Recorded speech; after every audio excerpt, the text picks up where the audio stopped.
kodwa uzokhanya ngoba xa unoKristu Hayi man. kukho i-difference kukhanya.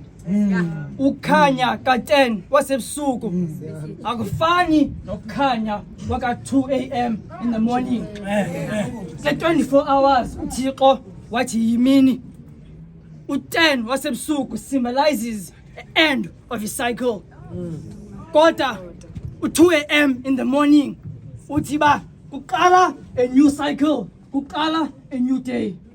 Nangona kumnyama sapho lesekhaya siyayazi xa ibetha u7 a.m. liyeza ilanga. Ithi nangona imini iqale kumnyama liphume ilanga. uThixo akhanyise. Sizothi sapho lesekhaya uThixo okhanyisa nalapha kuni. Ithi verse bami phambi ketrone. Bami phambi ketrone. Nathi nokucinga nomzalwane xa kuthethwa ngaye ba ngumuntu onjani. Ndacinga ba uThixo xa ehleli ketrone bonke abantu bakhe ebashazarisha ebakhusela. Ndacinga uba uYobi wayengumuntu ofana nalo mzalwane. Umuntu omthandayo uThixo. Umuntu omkhonzileyo uThixo. Wathi uYobi evavanya nguThixo. uThixo mthethela zonke into zakhe. Kodwa uYobi angiqalekisa uThixo. Angiqalekisa uThixo uYobi. Nani sapho lasekhaya ngiyacela namhlanje uThixo ngingamqalekisi.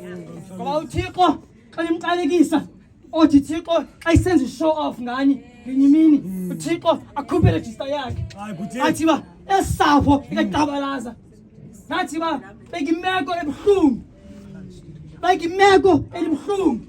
Abangiqalekisa uThixo akhuphe ipopeni yakhe. Athi uThixo esapho khange esapho tu ngingiminenye. yakhe yelo bhongo Nangiminenye esapho uThixo enza i-show off ngani sapho lesekhaya. Bengicelani sapho lesekhaya uThixo kuyo yonke into inhlungu zenu uThixo ningamqalekisi. WesiKristu Nkosi yethu.